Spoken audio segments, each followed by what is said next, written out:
வணக்கம் traders, welcome to post market report.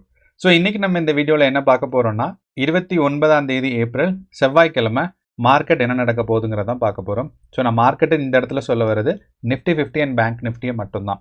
So ஏன் Nifty 50 bank நிஃப்டியை மட்டும்தான் நான் சொல்கிறேன் அப்படின்னு யாராவது யோசிச்சிங்கன்னா, நிஃப்டி 50 அண்ட் பேங்க் நிஃப்டி வந்து இந்தியாவோட ஹையஸ்ட் வேல்யூட் இண்டெக்ஸஸ். ஸோ நம்ம நிஃப்டி 50க்கு ஆல்மோஸ்ட் லைக் 25,000 இருக்குது வேல்யூ. அதே மாதிரி பேங்க் நிஃப்டிக்கு கரண்ட் பொசிஷன் வந்து ஆல்மோஸ்ட் 56,000 இருக்குது, 55,000 பக்கம் இருக்குது. ஸோ 56,000 ரீச் ஆகிட்டு இருக்கு. ஸோ அப்படிங்கிறனால இதுதான் வந்து இந்தியாவோட ஹையஸ்ட் இண்டெக்ஸஸ் ஒன்று.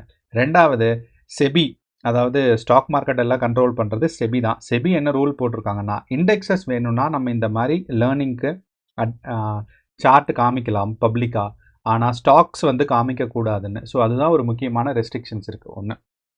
ஸோ இப்போது நம்ம அதனால் பேங்க் நிஃப்டி அண்ட் நிஃப்டி வந்து அனாலிசிஸ் பண்ண போகிறோம். ஸோ எப்படி அனாலிசிஸ் பண்ண போகிறோம்னா, யூஸ்வலாக நிறையா பேர் பார்த்தீங்கன்னா வெறும் ப்ரைஸ் ஆக்ஷன் மட்டும் வச்சு பார்ப்பாங்க. ஸோ ப்ரைஸ் ஆக்ஷன் மட்டும் பார்க்கும்போது நமக்கு என்ன ஆகும்னு பார்த்தீங்கன்னா, ஆல்மோஸ்ட் லைக் ஒரு 50-60% நமக்கு கரெக்டாக இருக்கும். அடுத்து வந்து சப்போர்ட் அண்ட் ரெசிஸ்டன்ஸும் வச்சு பார்க்கும்போது ஒரு 70-80%. ஆனால் அதுக்கப்புறம் இன்னும் கொஞ்சம் கொஞ்சமாக நம்ம கூட்டணும் அப்படின்னா இன்னும் கொஞ்சம் நிறையா விஷயத்த பார்க்கணும். ஸோ நம்ம என்ன பண்ணிகிட்ருக்கோம் அப்படின்னு பார்த்தீங்கன்னா, நம்ம வந்து இந்த மாதிரி ஒரு 4 விஷயத்தை ஃபாலோ பண்ணுறோம். ஸோ முக்கியமாக பார்த்தீங்கன்னா ப்ரைஸ் ஆக்ஷன் ஃபாலோ பண்ணுவோம் கண்டிப்பாக. அடுத்து வந்து India VIX data. So India விக்ஸுங்கிறது இந்தியா வாலட்டிலிட்டி இண்டெக்ஸ். அடுத்து பார்த்தீங்கன்னா open interest and FII data. So இந்த ஓப்பன் இன்ட்ரெஸ்ட்னா என்னென்னா, ஏற்கனவே மார்க்கெட்டில் எந்தெந்த பொசிஷனில், அதாவது இப்போ நம்ம மார்க்கெட் வந்து இப்போ ஒரு பொசிஷனில் இருக்குன்னா, இங்கேருந்து எக்ஸிக்யூட் ஆகிற ப்ரைஸஸ் எல்லாம் வந்து ஏற்கனவே அவங்க வந்து ஆர்டர்ஸ் போட்டு வச்சுருப்பாங்க. ஸ்பாட் ஆர்டர்ஸ் ரொம்ப ரொம்ப கம்மியாக தான் வரும். பர்சன்டேஜ் ஸ்பாட் ஆர்டர்னு பார்த்தீங்கன்னா ஒரு 5-10 10% தான் இருக்கும். மீதி இருக்க ஆர்டர்ஸ் எல்லாமே பார்த்தீங்கன்னா ஏற்கனவே போட்டு வச்சுருந்துருப்பாங்க. அப்போது அந்த டேட்டாவை பார்க்குறது தான் என்னன்னு கேட்டிங்கன்னா open interest data. So open interest data இந்த பிளாட்ஃபார்மில் மட்டும் இல்லை, வேறு எந்த பிளாட்ஃபார்ம்லையும் கிடைக்கும். அது மட்டும் இல்லாமல் நீங்கள் NSE BSE இதுலேயே போய் ஓப்பன் இன்ட்ரெஸ்ட் டேட்டாஸ் நீங்கள் கூகுளில் டைப் பண்ணிங்கன்னா நிறையா இது கிடைக்கிறதுக்கு இருக்குது. இந்த பிளாட்ஃபார்ம் பெய்டு, ஸோ நிறையா அவங்க சார்ஜ் பண்ணுறாங்க. ஸோ நீங்கள் இது சப்ஸ்கிரைப் பண்ணணும்னு அவசியம் இல்லை. ஓகே, ஸோ அப்படிங்கிறனால இந்த ஓப்பன் இன்ட்ரெஸ்ட் டேட்டாஸ் பார்க்கும்போது நமக்கு சப்போர்ட் அண்ட் ரெசிஸ்டன்ஸ் கரெக்டாக கிடைக்கும். அதுக்கப்புறம் எவ்வளவு நம்பர் ஆஃப் கால்ஸ் இருக்குது, எவ்வளவு நம்பர் ஆஃப் புட்ஸ் இருக்குன்னு தெரியும். ஸோ நான் காலும் புட்டும் பற்றி பேசுகிறனால ஓப்பன் இன்ட்ரெஸ்ட் டேட்டா வந்து ஆப்ஷனோட சார்ட் மட்டும்தான் ஓப்பன் இன்ட்ரெஸ்ட் டேட்டாவாக காமிக்கும். ஆனால் எனக்கும் அது தெளிவாக புரியல. ஏன் ஆப்ஷன் ப்ரைஸ் மேலே போனால் நிஃப்டியோட ப்ரைஸ் மேலே போகுது? ஸோ நிஃப்டியோட ப்ரைஸ் மேலே போகிறனால ஆப்ஷன் ப்ரைஸ் போகுதா, இல்லை ஆப்ஷனோட ப்ரைஸ் போகிறனால நிஃப்டி போகுதான்னு கேட்டால் இது வந்து ஒரு குழப்பமான கேள்வி தான். எனக்கும் இது தெளிவான பதில் இல்லை. ஆனால் எனக்கு தெரிஞ்ச பதில் என்னென்னா, ரெண்டோட ஈக்குவேஷன், அதாவது நிஃப்டி டிரைவ் பண்ணுறதுக்கான ஈக்குவேஷனும் ஆப்ஷன் டிரைவ் பண்ணுறதுக்கான ஈக்குவேஷனும் வந்து ரெண்டுமே இன்டர்லிங்க்ட். அதாவது நிஃப்டி டிரைவ் பண்ண போகிற ஈக்குவேஷனில் நிஃப்டியோட ஆப்ஷனுக்கும் அந்த இடத்துல ஒரு வேல்யூ இருக்குது. அதே மாதிரி நிஃப்டியோட ஆப்ஷன்ஸ் டிரைவ் பண்ணுற ஈக்குவேஷனில் நிஃப்டிக்கு ஆப்வியஸ்லி இருக்கும். ஸோ அதனால தான் ரெண்டும் ஒரே டைமில் புஷ் ஆகுது. ஓகே, ஸோ இப்போ நம்ம வீடியோக்குள்ளே போகலாம். ஸோ ப்ரைஸ் ஆக்ஷன் பார்க்கும்போது நமக்கு நேற்று வந்து மார்க்கெட் புல்லிஷாக இருந்திருக்கு. ஓகே, அப்போ இந்த புல்லிஷ் கேரக்டரை நம்ம நேற்றே எக்ஸ்பெக்ட் பண்ணியிருந்தோம் தான், கரெக்டு. அப்போது இந்த புல்லிஷ் கேரக்டர் நேற்றே நம்ம எக்ஸ்பெக்ட் பண்ணியிருந்தோம். அப்போது இந்த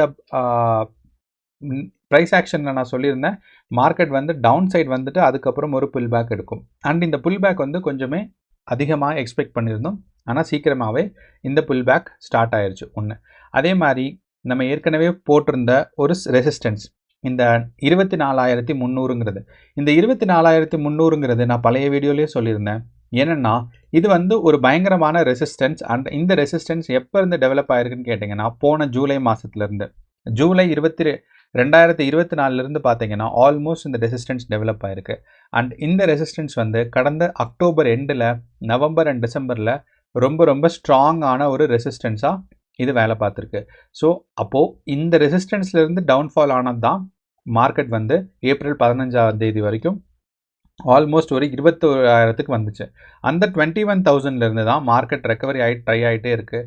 ஆனாலும் இந்த ரெசிஸ்டன்ஸ், அதாவது 24,300 அப்படிங்கிற இந்த ரெசிஸ்டன்ஸை க்ராஸ் பண்ண ரொம்ப ரொம்ப மார்க்கெட் கஷ்டப்பட்டுருக்கு. அப்போது இப்போயும் பார்த்தீங்கன்னா கரெக்டாக ரெசிஸ்டன்ஸில் இருக்குது. ஸோ இந்த ரெசிஸ்டன்ஸை தாண்டணும் அப்படின்னா ஒரே ஒரு விஷயம், கேப் அப் வரலாம். ஸோ ஏற்கனவே first time, second time, third time, fourth time, so 4 தடவை பார்த்தீங்கன்னா இந்த ரெசிஸ்டன்ஸை டெஸ்ட் பண்ணிருச்சு. ஸோ மேபி யூஸ்வலாக தேர்ட் டைம் க்ராஸ் ஆகிருக்கணும், ஆனால் தேர்ட் டைம் பயங்கரமான செல்லிங் நடந்திருக்கு. ஓகே, அப்போது ஃபோர்த் டைம் க்ராஸ் ஆகிருக்கு. மேபி அடுத்த டைம் க்ராஸ் ஆகுமா, இல்லை இந்த ஃபோர்த் டைமே சக்சீட் ஆகுமாங்கிறது நாளைக்கு மார்க்கெட்டில் நமக்கு தெரிஞ்சிடும். ஓகே, அதே மாதிரி நம்ம முக்கியமானது நாளைக்கு தான் நாளைக்கு தான் எக்ஸ்பைரி டே, புதன்கிழமை. ஏன்னா 1ஆம் தேதி மே 1ஆம் தேதி உழவர் தினம், அஜித்தோட பிறந்தநாள். ஸோ லீவ் விட்டுருக்காங்க ஸ்டாக் மார்க்கெட்டுக்கு. ஸோ அப்படிங்கிறனால நமக்கு வந்து ஸ்டாக் மார்க்கெட் லேபர் டேனால லீவு. ஸோ அப்படிங்கிறனால நமக்கு புதன்கிழமைக்கா மார்க்கெட் வந்து ஷிஃப்ட் ஆயிடுச்சு அப்படிங்கிறத, அதாவது எக்ஸ்பைரி டே, நிஃப்டி 50யோட எக்ஸ்பைரி டே ஷிஃப்ட் ஆயிடுச்சுன்னு. அப்போது நீங்கள் எனக்கு 2-3 பேர் கேட்டிருந்தாங்க ஆப்ஷன்ஸை ஹோல்ட் பண்ணுறது பெட்டரானு. புதன்கிழமை தான் எக்ஸ்பைரி டேங்கிறனால நாளையோட மூமெண்ட்ஸ் பாருங்கள், பார்த்துட்டு ஹோல்ட் பண்ணுங்கள். அண்ட் கரண்ட்லி நீங்கள் வந்து அவுட் ஆஃப் த மணியில் பொசிஷன் எடுக்காதீங்க. அண்ட் பெரும்பாலுமே அவுட் ஆஃப் த மணியில் பொசிஷன் எடுக்க வேண்டாம்னு தான் சொல்லுவேன். ஒருவேளை நீங்கள் லாங் டேர்ம் இன்வெஸ்டராக இருக்கீங்க, நான் வந்து இப்போ நமக்கு தலைவர் பிஆர் சுந்தர் இருக்கார், அவர் மாதிரி நான் வந்து 2026க்கு எக்ஸ்பைரி எடுக்கிறேன், 2027க்கு எக்ஸ்பைரி எடுக்கிறேன்னு சொல்கிறவங்கலாம் கண்டிப்பாக வந்து 25,000லையோ 28,000லையோ நீங்கள் வந்து கால் ஆப்ஷன்ஸ் வாங்கலாம். ஏன்னா அப்போங்கும்போது ரொம்ப ரொம்ப சீப்பாக இருக்கும் கால் ஆப்ஷன்ஸ். ஸோ அந்த மாதிரி வாங்குறீங்கன்னா நீங்கள் ஹோல்ட் பண்ணலாம். இல்லை இன்சைட் த மணியில் வாங்கினீங்கன்னா உங்களுக்கு ஷார்ட் டேர்மில் ப்ராஃபிட் பார்க்குறதுக்கு கொஞ்சம் ஈஸியாக இருக்கும். அப்போது மார்க்கெட் இந்த தடவை டெஸ்ட் பண்ணியிருக்கு, இதுலேருந்து மேலே போகிறதுக்கான வாய்ப்புகள் இருக்குது. ஆனால் இது வந்து ஒரு ஸ்ட்ராங்கான ஒரு ரெசிஸ்டன்ஸ் அப்படிங்கிறத நம்ம மறக்கக்கூடாது. ஸோ நிஃப்டி 50 வந்து ஸ்ட்ராங் ரெசிஸ்டன்ஸில் இருக்குது, அண்ட் இங்கேருந்து போகுமாங்கிறது நமக்கு ஒரு கேள்விக்குறி தான். ஓகே, அண்ட் இந்த தடவையாவது கிராஸ் ஆகணும், அதுக்கு கேப் அப் இல்லைன்னா கேப் டவுன் வரணும். அதே இதுக்கு நமக்கு நேர்மாறாக நம்ம வந்து பேங்க் நிஃப்டியில் பார்த்தோம்னா, பேங்க் நிஃப்டியில் ஆல் டைம் ஹையே வந்து 56,000 தான். அதே வந்து அதாவது இந்த மாதம் 23ஆம் தேதி தான் ரீச் ஆச்சு. அண்ட் அங்கேருந்து மறுபடியும் டவுன்ஃபால் ஆரம்பிச்சிருச்சு. ஓகே, அண்ட் இந்த டவுன்ஃபால்லேருந்து மார்க்கெட் ரெக்கவரி ஆகிட்டே இருக்குது. அப்படிங்கிறனால மார்க்கெட் கண்டிப்பாக இனியும் 56,000க்கு ரீச் ஆகிறதுக்கு வாய்ப்பு இருக்குது. ஸோ இது வந்து 56,000 ரீச் ஆகிறதுக்கு சான்சஸ் இருக்குது.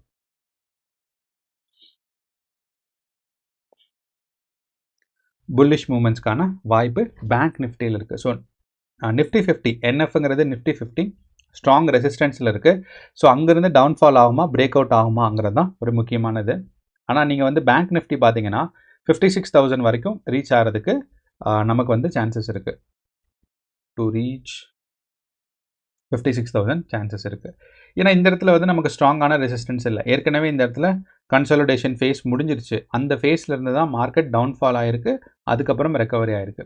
அப்படிங்கிறனால இந்த இடத்துல லிக்விடிட்டி கிராபிங் நடக்காது. மேபி மார்க்கெட் க்ரோ ஆகி அப்புறம் தான் லிக்விடிட்டி கிராபிங் நடக்கிறதுக்கான சான்சஸ் இருக்குது. அப்போது ரெண்டோட ப்ரைஸ் ஆக்ஷனும் பார்க்கும்போது நிஃப்டி 50ல் ஸ்ட்ராங் ரெசிஸ்டன்ஸ் இருக்குது, மேபி டவுன்ஃபால் ஆகலாம்.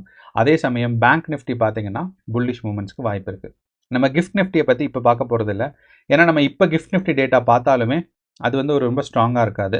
ஏன்னா கிஃப்ட் நிஃப்டி நான் ஏற்கனவே சொல்லியிருந்தேன், மார்க்கெட் வந்து ஒரு 2:30 வரைக்கும் மார்க்கெட் ஓப்பனாக இருக்கும். ஸோ கிஃப்ட் நிஃப்டி டேட்டா 2:30 வரைக்கும் ஓப்பன் ஆகிட்டு அடுத்த நாள் காலையில் 29ஆம் தேதி காலையில் 6:30க்கு தான் ஓப்பன் ஆகும். ஸோ அப்போ நாளைக்கு காலையில் கிஃப்ட் நிஃப்டி டேட்டா அனலைஸ் பண்ணால் தான் நமக்கு ஒரு அண்டர்ஸ்டாண்டிங் கிடைக்கும். ஸோ அதனால் கிஃப்ட் நிஃப்டி டேட்டா இப்போ நம்ம பார்க்க போகிறதில்ல. அது மட்டும் இல்லாமல் நான் யூஸ்வலாக யூஎஸ் மார்க்கெட்டும் கிஃப்ட் நிஃப்டி டேட்டாவும் பார்த்தா தான் நமக்கு வந்து ஒரு குளோபல் மார்க்கெட்டோட ஒரு அண்டர்ஸ்டாண்டிங் தெரியும். ஏன்னா நமக்கு வந்து எஃப்ஐஐஸ் வந்து ரொம்ப ஸ்ட்ராங்கான இன்வெஸ்டர்ஸ் இந்தியன் மார்க்கெட்டில். ஸோ எஃப்ஐஐஸ்னால் ஃபாரின் இன்ஸ்டிடியூஷனல் இன்வெஸ்டர்ஸ். ஆனால் நான் வந்து யூஎஸ் மார்க்கெட்டை இப்போ கொஞ்ச நாளாக பார்க்குறது இல்லை. காரணம் என்னென்னா, யூஎஸ் மார்க்கெட் நம்ம ட்ரம்ப் வந்து புதுசாக தூங்கி எந்திரிக்கும் போதெல்லாம் புதிய ரூல் போடுறனால அது வந்து ரொம்ப அன்ஸ்டேபிளாக இருக்குது அண்ட் ரொம்ப டவுன்ஃபாலும் ஆகிட்டுருக்கு. ஸோ அப்படிங்கிறனால நம்ம வந்து யூஎஸ் மார்க்கெட்டை கன்சிடர் பண்ணுறதில்ல. அண்ட் யூஎஸ் மார்க்கெட்டுக்கும் இந்தியன் மார்க்கெட்டுக்கும் ரொம்ப பெரிய ப்ரைஸ் ஆக்ஷனில் டிஃப்ரென்ஸ் வந்துருச்சு இந்த ஏப்ரல்லேருந்து. ஸோ மறுபடியும் ஸ்டேபிள் ஆனால் தான் யூஎஸ் மார்க்கெட்டும் இந்தியன் மார்க்கெட்டும் சேமாக இருக்குமா அப்படிங்கிறத நம்ம டெஸ்ட் பண்ணணும். ஓகே, அண்ட் நம்ம இந்தியா விக்ஸ் டேட்டா. ஸோ நம்ம இந்தியா விக்ஸ் டேட்டா இப்போ வந்து பார்த்தீங்கன்னா ஆல்மோஸ்ட் 17ல் இருக்குது. ஸோ இந்தியா விக்ஸ்னால் இந்தியா வாலடைலிட்டி டேட்டா. ஸோ காலையில் வந்து பார்த்தீங்கன்னா 17.3ல் இருந்தது, இப்போ 16.9ல் இருக்குது. ஸோ இந்த சின்ன மூமெண்ட்டுக்கே மார்க்கெட் வந்து நல்லா மேலே போயிருந்திருக்கு. அப்போது ஆனால் இந்த இடத்துல பார்க்கும்போது இந்தியா விக்ஸோட ப்ரைஸ் ஆக்ஷனில் நமக்கு வந்து இது வந்து ஒரு கோல்டன் கிராஸில் இருக்குது. அப்போ இந்த கோல்டன் கிராஸ்னால் என்ன ஒரு ப்ராப்ளம் அப்படின்னா, மார்க்கெட் வந்து டவுன்ஃபாலுக்கான சான்சஸ் இருக்குதுன்னு அர்த்தம். So India Vicks on golden cross on 16.3, 16.9. So value பார்த்தீங்கன்னா 16.9 இருக்குது. அதுக்கு முன்னாடி எங்கே இருந்துச்சுன்னா 17.3லேருந்து மார்க்கெட் வந்து எங்கே புஷ் ஆகிருந்திருக்கு, 16.9க்கு புஷ் ஆகிருந்திருக்கு.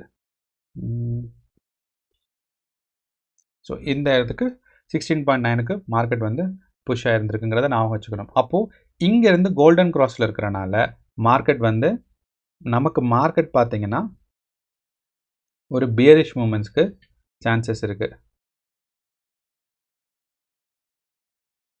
நம்ம ஞாபகம் வச்சுக்கணும்.